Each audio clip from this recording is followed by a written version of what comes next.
What's up, guys? Thank you for coming again to tune in for a new video. So we got a short one. We have a freezer gasket for an LG refrigerator. Now these are very simple to put on if the gasket comes in the shape of the actual door. Now if it doesn't, that's gonna be another story, because you will have to shape it with your heat gun without damaging the gasket itself. But anyways, thankfully this one actually came in the shape of the actual door frame, so we're good on that.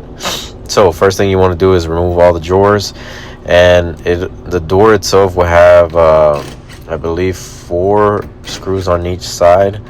After that, you're just gonna pull off the door. You see right there, right there, right there, and lastly, oh, get it out, come on. There you go. Just be careful. There's not really a way where you can actually break any of these stuff, but you know, if you are being a little bit too rough with it, you might strip out those screws. But if you're using a Phillips head, I believe these are like I think 10mm screws, something like that. But anyways, as you can see, we pulled off the door. Now there is the new gasket, like I said, and you see my heat gun. Either way, I'm still gonna use it because I still want to warm it up a bit so it can attach better, and then it can mold itself to the frame even better than what it's already shaped as. So with this one, all you really have to do is just pull it out. Pull up, pull up, pull up. One more time. Pull up. Yeah, okay. So you see why we're replacing it. It's broken from the bottom. Now, there's not really a specific technique you need to use. All you have to do really is just push it in the same way it was mounted on. And you'll feel when you are pushing it in, because you're going to feel like you're pushing the gasket into position. So this is all really pressed on, so there's not, screws or anything like that hold it in place. But what you do want to do is just be sure that everything all around from all 4 sides are actually in, because what sometimes tends to happen, if it's not fully in or pushed in, when you close that door and want to pull it out, the gasket is going to stay stuck to the frame of the door, of the refrigerator, and then you're gonna see it kind of falling off. Excuse me. But anyways, after it's already mounted, just kind of run your fingers through it. Now, although this is already in the shape of the door frame, I am gonna hit it with my heat gun just to warm it up a bit so it can stick better.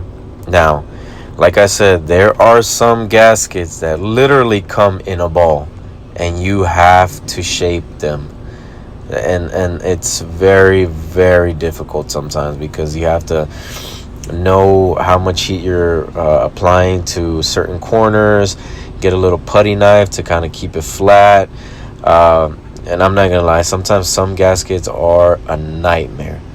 But thankfully, God was on our side. He sent us a part that was perfectly the size and shape of the door frame. Now, as you can see, I'm just kind of running slowly through the edges, and you'll kind of be able to tell when you need to start moving your heat gun, because you're gonna start seeing that gasket slightly change color, and it's gonna look like it's de-wrinkling little by little. So after that, we're done with that heat gun for the most part. Now you got to get your screws, get your door. One little tip when mounting it back, it does have these little spikes, and they're like I'm assuming they're only there to kind of help you put the door back into position. Just be sure you align them, and it'll hold the door for you for a few seconds, just so you can put those screws back into place. And you'll kind of see what I'm talking about right here, right there. So I know it kind of slipped out, but right there, and all you got to do is just put one on each side and it'll hold the door. But those little mounting spikes, I'm assuming that's why they're there, to kind of give you direction and hold the door in place for a second, just so you can put the screws back on. But yeah, typically I always grab two, put one on each side, and then, you know, grab the rest and, you know, go to town. So yeah, we only replaced this gasket because it was obviously torn from the bottom. And if you guys ever start seeing like this, almost as if there's snow in your freezer, it's because there's room temperature air sneaking its way in there, and it starts to, when you mix room temperature air with freezing temperature air, it starts to make this snow effect. So, you know, don't think that, oh my god, my freezer is over freezing. No, it's not that. It's just that there's a mixture of different type of airs. Well, not different type of air, but just the difference is the temperatures are mixing, and then it starts giving you that little snow effect. So more than likely it's either, if your gasket's not worn out or it's not torn, then there might be something wrong with your hinge, or if the drain is clogged, obviously it's going to make a slab of ice at the bottom, and it's not going to let you push your door all the way in the way that it should. And that goes for any refrigerator. So after we're done with that, make sure the drawers are back into position, double check. Here we go. There it is. Now we're done. But anyways, guys, this was a real simple one. I just want to give thanks and show my appreciation all the time, and just tune in to the next one, guys. I really appreciate it. Till you see me again. Peace.